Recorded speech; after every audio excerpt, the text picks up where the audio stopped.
If the excavator is slanted off, it means that the track has derailed. Is a very common and very tricky problem. The average veteran will not install it either. Today, we are going to share with you how to install it.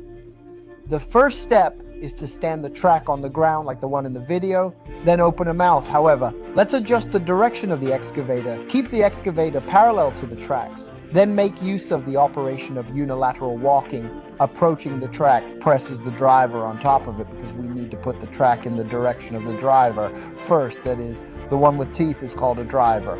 Press it on and walk again. Prevent the driver from slipping off this track when moving.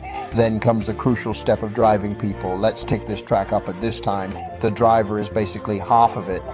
Once put on, you'll notice that the tracks are in a zigzag state. Let's hook the back and smooth out this track. After the smooth opening, we have to put the driver in it hard because of this state of moving words drive people to come out again. But at this point, you tick it off. Due to the location of the idler is not installed, so when you hook it, you will hold it back so it can't be checked. Let's move forward. When the driver is fully seated, let's put the crawler backwards, have the track grow out all on this side of the idler. Then at this time, we are not just going in this direction of the idler.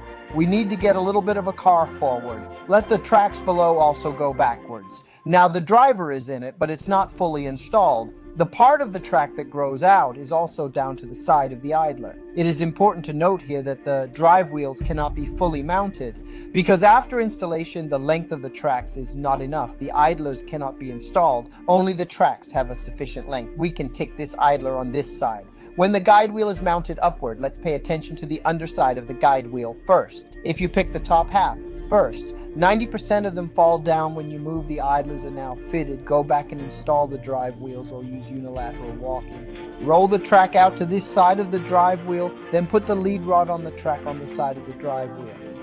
When topping, try to lean on the top of the crawler below. Otherwise, it will be suffocated. Then it's halfway up to the drive wheels. Turn the driver around again. Watch him slowly fall backwards. Prevent falling off again if you go too fast. Let's brace up and turn the tracks. Then you can butter it.